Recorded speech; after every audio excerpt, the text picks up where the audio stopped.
பிரதமர் மோடி தமிழ் தலைவர்களிடம் சொன்ன கருத்து போட்டுடைத்தார் புலட் கஜதீபன். தமிழ் தேசிய தலைமைகள் தாங்கள் பிரதமர் மோடிக்கு சொன்ன கருத்துக்கள் வெளிவந்தது. ஆனால் பிரதமர் மோடி தமிழ் தலைமைகளிடம் என்ன சொன்னார் என்பதை அவர்கள் வெளியிடவே இல்லை. தற்போது புலட் கஜதீபன் அதனை போட்டுடைத்துள்ளார். சம்பந்தர் இருந்த போது எல்லோரும் ஒன்றாக வந்து சந்தித்தீர்கள், தற்போது தனித்தனியாக வந்து சந்திக்கின்றீர்கள் என இந்திய பிரதமர் மோடி தன்னை சந்தித்த தமிழ் தரப்பிடம் கருத்து வெளியிட்டதாக தெரிய வருகின்றது. அண்மையில் தமிழீழ மக்கள் விடுதலை கழகம் பிளட் பிரதிநிதி ப கஜதீபன் தாய் டிவி என்ற காணொலி ஊடகத்துக்கு வழங்கிய நேர்காணலில் இதனை தெரிவித்துள்ளார். இல்லை, இந்திய பிரதம மந்திரி அவர்களை சந்திக்கிற பொழுது 3 தரப்பாக ஒரே அணியாக சந்தித்தார்கள். அதில் கூட செய்திகள் வந்தது, அது தெரியல. நீங்கள் முந்தி ஒன்றா வந்து சந்திக்கிற நீங்கள் சம்பந்தன் ஐயா தலைமையில் இப்போ பிரிஞ்சு வந்துக்கிறீங்க 2 செய்திகள் வந்தது.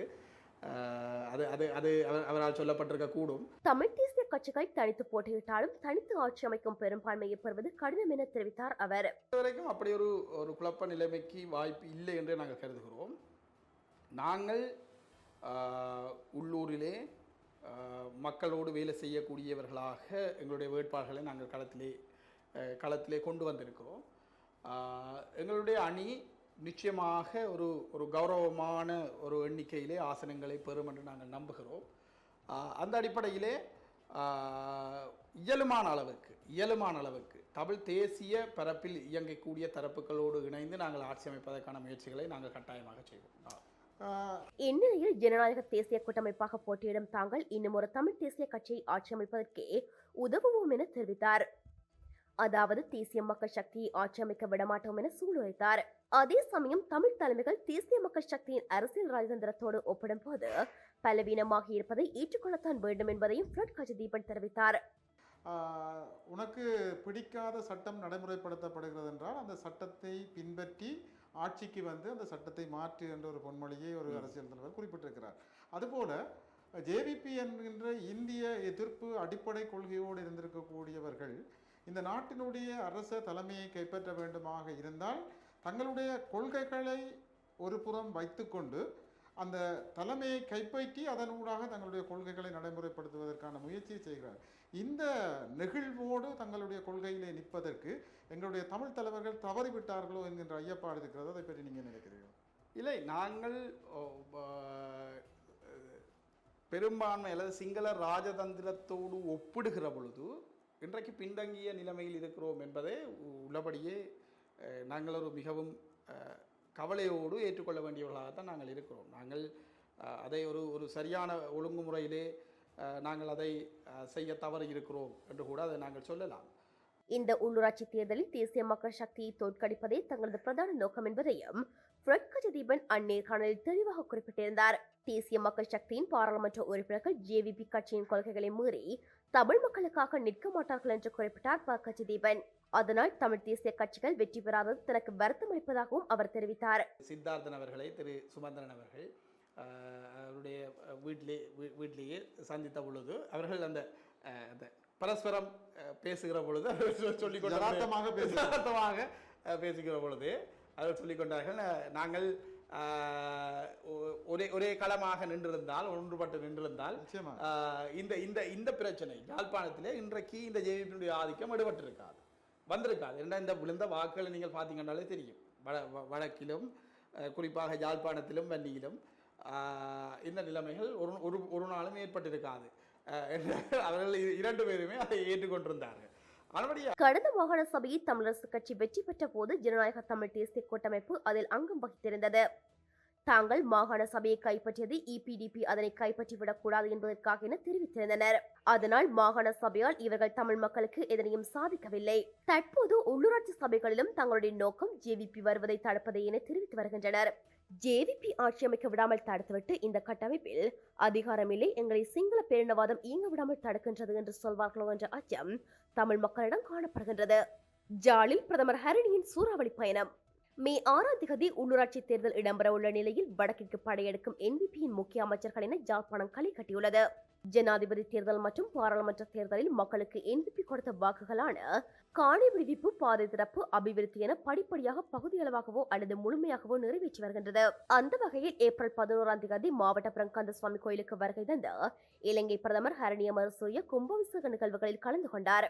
இலங்கையின் பெரும்பான்மை இனத்தைச் சேர்ந்தவர் பிரதமர் வடக்கில் கும்பாபிஷேகத்தில் கலந்து கொண்டுமே முதல் தடவை என கூறப்படுகிறது. அப்போது கருத்து தெரிவித்த ஹரணி, வடக்கினதும் தெற்கினதும் கலாச்சாரம் மற்றும் ஆன்மீக அமைப்புகளை சமமாக பாதுகாக்கும் பொறுப்பை தாம் மறக்க மாட்டோம் என கூறியுள்ளார். எப்படியாயினும் கடந்த அரசாங்கங்களில் இந்து மற்றும் இஸ்லாமிய விவகாரங்கள் அமைச்சுகள் பெயரளவுக்கு தானும் இருந்துள்ளன. ஆனால் NPP அரசாங்கத்தில் பௌத்த விகாரை அமைச்சு மட்டுமே உள்ளதாக சுட்டிக்காட்டப்படுவதையும் பிரதமர் ஹரணி கருத்தில் கொள்ள வேண்டும் என மக்கள் கோரிக்கை விடுத்துள்ளனர். வளமான மற்றும் ஒன்றுபட்ட நாட்டில் மதம் மற்றும் கலாச்சார சுதந்திரத்தை உறுதி செய்வதும் பன்முகத்தன்மை கொண்ட எமது நாட்டில் இவ்வாறான ஆன்மீக இடங்களில் எவ்வித அடக்குமுறையுமின்றி பாதுகாப்பது நமது கடமை என ஹரணி மாவட்டப்புறத்தில் குறிப்பிட்டார். பிரதமரின் வருகையால் மாவட்டப்புறம் கந்தசாமி கோயிலில் பாதுகாப்பு பலப்படுத்தப்பட்டிருந்தது. இதனால் மக்கள் பல அசௌகரியங்களை எதிர்கொள்ள வேண்டியிருந்ததாகவும் கூறப்படுகிறது. அத்துடன் ஜாழ் வந்த பிரதமர் நீர்வேலி மற்றும் காரைநகர் என இரு இடங்களில் ஒழுங்கு செய்யப்பட்ட கூட்டங்களிலும் பங்கேற்றிருந்தார். மேலும் பிரதமர் ஹரணி அமரசூரியவின் பேச்சை ஆங்கிலத்திலிருந்து தமிழுக்கு மொழிபெயர்ப்பு செய்ததிலும் குளறுபடிகள் காணப்பட்டன. மொழிபெயர்ப்பாளர் ஒரு சில விடயங்களை தவிர பிரதமரின் உரையை தவறாக மொழிபெயர்த்திருந்தார். இந்த விடயம் சமூக வலைதளங்களில் பரகசிப்புக்குள்ளாகியுள்ளது. அத்துடன் உள்ளூராட்சி தேர்தல் பிரச்சாரங்களில் கலந்து கொள்ள இன்றைய தினம் வெளிவிவகார அமைச்சர் விஜித கெரத்தும் ஜாழ் வருகின்றார் என NPP செய்திகள் தெரிவிக்கின்றன. மேலும் இந்த மாதம் 19ஆம் தேதியில் ஜனாதிபதியும் யாழ்ப்பாணம் மற்றும் மன்னாருக்கு பயணம் மேற்கொள்ளவிருக்கின்றார் எனவும் கூறப்படுகிறது. மனித புதைகுழிகளில் தோன்றுவதற்கு அரசு ஆதரவு இல்லை. சிரேஷ்ட சட்டத்தரணி KS ரத்னவேல் குற்றச்சாட்டு. மனித புதைகுழி விவகாரங்களை இலங்கையின் எந்த அரசாங்கமும் இதுவரை முழுமையான அரசியல் உறுதிப்பாட்டுடன் அணுகவில்லை என சிரேஷ்ட சட்டத்தரணி KS ரத்னவேல் தெரிவித்துள்ளார். காணாமல் போனோரை தேடியறியும் குழுவினர் கொழும்பில் ஏற்பாடு செய்திருந்த கலந்துரையாடல் நிகழ்வில் உரையாற்றும் போது அவர் இதனை தெரிவித்தார். செம்மணி, மன்னார், கொக்கு தடுவாய் உள்ளிட்ட பகுதிகளில் மனித எச்சங்கள் மீட்கப்பட்டுள்ள போதிலும் அதற்கான விசாரணைகள் அரசாங்கத்தின் ஊக்கமின்மையால் தடைப்பட்டுள்ளன. நிதி ஒதுக்கீடு இல்லாமை, போலீசாரின் ஒத்துழைப்பு பஞ்சம் மற்றும் நிபுணர்களின் ஒருங்கிணைவு பற்றாக்குறை ஆகியவை அகழ்வு பணிகளை தடை செய்ய முக்கிய காரணிகளாக உள்ளன. மீட்கப்படும் எச்சங்கள் எந்த காலத்துக்குரியவை என்பதை உறுதிப்படுத்த வெளிநாட்டு ஆய்வுக்கூடங்களுக்கு அனுப்ப வேண்டும். ஆனால் அதற்கும் நிதியளிக்க அரசாங்கங்கள் தயாராக இல்லை. சந்திரிகா, ரணில் போன்ற ஆட்சியாளர்களின் காலகட்டங்களிலும் இந்த விடயத்தில் 100% அரசியல் உறுதிப்பாடு காணப்படவில்லை என்பதே மிக முக்கியமான உண்மை என அவர் மேலும் தெரிவித்தார்.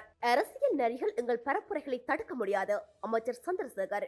நீர்வேலி வாய்க்கால்தரை பிள்ளையார் கோவில் வளாகத்தில் நேற்று இடம்பெற்ற தேசிய மக்கள் சக்தியின் தேர்தல் பரப்புரை கூட்டம் தேர்தல் விதிமுறைகளை மீறியது என்று குற்றம் சாட்டப்பட்டுள்ளது.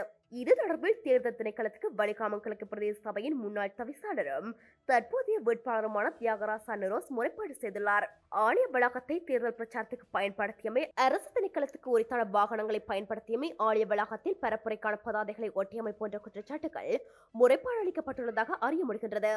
இதேவேளை பரப்புரை கூட்டத்தில் இது குறித்து உரையாற்றிய அமைச்சர் சந்திரசேகர், இங்கிருக்கும் அரசியல் நெறிகள் எங்கள் மீது நடவடிக்கை எடுக்க வேண்டும் என்று கூறுகின்றனர். நாங்கள் நேர்மையான அரசியல்வாதிகள். நிரோசி மீது எனக்கு மரியாதை இருந்தது. ஆனால் அவரது அரசியல் பாதை சாக்கடையானது. கூட்டத்தை தடுக்க கீழ்த்தரமான வேலைகளை செய்ய வேண்டாம் என்றார். ஜாழ் டிப்பர் விபத்துகளில் 2 உயிரிழப்பு. ஜாழ்ப்பாணம் திண்ணவேலி பகுதியில் டிப்பர் சாரதியின் கவனியினத்தால் வயோதிப பெண் ஒருவர் உயிரிழந்துள்ளார். வீதியோரத்தில் டிப்பர் வாகனத்துக்கு அருகாக நடந்து சென்ற மூதாட்டியை அவதானிக்காமல் சாரதி டிப்பர் எடுத்ததில் அவர் உடல் நசுங்கி உயிரிழந்துள்ளார். ஜாழ்ப்பாணம் வடமராட்சி கிழக்கு அம்பன் பகுதியில் நேற்றிரவு இடம்பெற்ற விபத்தில் இளம் குடும்பஸ்தர் ஒருவர் உயிரிழந்துள்ளார். கல்லேற்றி வந்த டிப்பர் வாகனம் ஒன்று மிக மெதுவாக சென்று கொண்டிருந்த போது பின்னால் சென்ற மோட்டார் சைக்கிள் டிப்பர் மீது மோதியதில் விபத்து இடம்பெற்றுள்ளது. கனரக வாகனங்களால் ஏற்படும் விபத்துகள், உயிரிழப்புகள் வடக்கில் தொடர்ச்சியாக பதிவாகி வருகின்றன. ஆனாலும் செலுத்துனர்களோ பொதுமக்களோ இவை தொடர்பில் அவதானமற்று அசம்பந்தமாக செயற்படுவதால் தொடர்ந்தும் இழப்புகள் பதிவாகி வருகின்றன. இதேவேளை போக்குவரத்து போலீசார் கனரக வாகனங்கள் தொடர்பில் சட்டங்களை உரிய முறையில் நடைமுறைப்படுத்த தவறுவதே இவற்றுக்கான அடிப்படை காரணம் என மக்கள் குற்றம் சாட்டுகின்றனர். நாட்டில் நாளாந்தம் 30 முதல் 35 வரையான விபத்து மரணங்கள் பதிவாகுவதாக சுகாதார அமைச்சு தெரிவித்துள்ளது. இதன்படி இலங்கையில் 10,000 முதல் 12,000 பேர் வரை வருடாந்தம் விபத்துகளால் உயிரிழக்கின்றனர். 2019ஆம் ஆண்டுக்கு முன்னர் வருடாந்தம் விபத்துகளால் பாதிக்கப்பட்ட 1.3 மில்லியன் பேர் வைத்தியசாலைகளில் அனுமதிக்கப்பட்ட போதிலும் அந்த எண்ணிக்கை தற்போது 1 மில்லியனாக குறைந்துள்ளமை குறிப்பிடத்தக்கது. முன்னாள் அதிமுக MLA நயினார் நாகேந்திரன் தமிழ்நாடு பாஜக புதிய தலைவர். இந்தியாவின் ஆளும் பாரதிய ஜனதா கட்சி தமிழ்நாடு உட்பட 19 மாநிலங்களுக்கு புதிய தலைவர்களை நியமித்துள்ளது. அந்த வகையில் நயினார் நாகேந்திரன் போட்டியின்றி தமிழ்நாடு பாரதிய ஜனதா கட்சி 13வது தலைவராக தேர்வு செய்யப்பட்டுள்ளார். 12வது தலைவராக இருந்த அண்ணாமலைக்கு பாரதிய ஜனதா கட்சியில் தேசிய மட்டத்திலான பதவி கிடைக்க இருப்பதாகவும் கிசுகிசுக்கப்படுகிறது. நயினார் நாகேந்திரன் அண்ணா திராவிட முன்னேற்ற கழகத்தினூடாக 2 தடவைகள் சட்டமன்ற உறுப்பினராக இருந்துள்ளார். அத்துடன் அதிமுக ஆட்சியில் மின்சாரத்துறை மற்றும் தொழில்துறை அமைச்சராகவும் பணியாற்றியுள்ளார். பின்னர் அதிமுகவிலிருந்து விலகி பாரதிய ஜனதா கட்சியில் இணைந்து கொண்டார். 2021ஆம் ஆண்டு தேர்தலில் பாரதிய ஜனதா கட்சி சார்பாக சட்டமன்ற உறுப்பினராக தேர்ந்தெடுக்கப்பட்டிருந்தார். எப்படியாயினும் வருமானத்துக்கு மீறி சொத்து குவித்த வழக்கு, வாக்காளர்களுக்கு பணப்பட்டுவாடா செய்த சர்ச்சை மற்றும் ஆடியோ ரிலீஸ் என பல்வேறு குற்றச்சாட்டுகளை நயினார் நாகேந்திரன் எதிர்கொண்டுள்ளார். தற்போது சர்ச்சைகளின் நாயகன் தமிழ்நாடு பாரதிய ஜனதா கட்சியை வழிநடத்தப் போகிறார். இந்திய அரசியலமைப்பை உருவாக்கிய அம்பேத்கர் சிலை அகற்றல். வேற்றுமையில் ஒற்றுமை என்ற தத்துவத்தின் அடிப்படையில் இந்திய அரசியலமைப்பை வடித்த சிற்பி அம்பேத்கர். அம்பேத்கர் சாதி அடிப்படையிலான ஒடுக்குமுறைகளுக்கு எதிராகவும் பெண்கள் உரிமைகள் மற்றும் சமூக நீதிக்காகவும் பெரும் பங்களிப்பு செய்த தலைவர். ஜெய் பீம் என்ற முழக்கத்துடன் தமிழ் தலைமைகளின் வழிகாட்டியாக விளங்கியவர். இந்தியாவின் முதலாவது சட்ட அமைச்சரும் இவரே ஆவார். இந்தியா முழுவதும் மக்கள் அம்பேத்கர் சிலைகள் நிறுவியுள்ளார்கள். அந்த வகையில் உத்தரப்பிரதேசத்தில் பதோகி என்ற கிராமத்தில் அம்பேத்கருக்கு 4 அடியில் அக்கிராம மக்கள் சிலையை நிறுவியுள்ளார்கள். இச்சிலையானது முறையான அனுமதியின்றி நிறுவப்பட்டதாக சொல்லப்படுகிறது. அளித்த புகாரை அடுத்து போலீசார் சிலையை அகற்றியுள்ளனர். ஆளும் பாரதிய ஜனதா கட்சி ஆட்சியில் சிறுபான்மையின மக்களும் தலித்துக்களும் மற்றும் சிறுபான்மை மதங்களும் இன்னும் பல ஒடுக்குமுறைகளை சந்தித்து வருகின்றனர். இந்நிலையில் அம்பேத்கர் சிலை அகற்றியதை கண்டித்து அக்கிராம மக்கள் போராட்டத்தில் குறைத்துள்ளனர். அவர்கள் மீது போலீசார் தடியடி நடத்தி வன்முறையை கட்டவிழ்த்து விட்டுள்ளதாக கூறப்படுகிறது. கிராமமே கொந்தளித்து போயுள்ளதாக தகவல்கள் தெரிவிக்கின்றன. இதற்கு முன்னதாகவே ஜால்கோக்குவிலில் அம்பேத்கர் மற்றும் பெரியாருக்கு சிலை எழுப்ப போவதாக ஒடுக்கப்பட்ட சமூகங்களுக்காக குரல் கொடுத்து வருகின்ற அருண் சித்தார் தெரிவித்திருந்தமை குறிப்பிடத்தக்கது.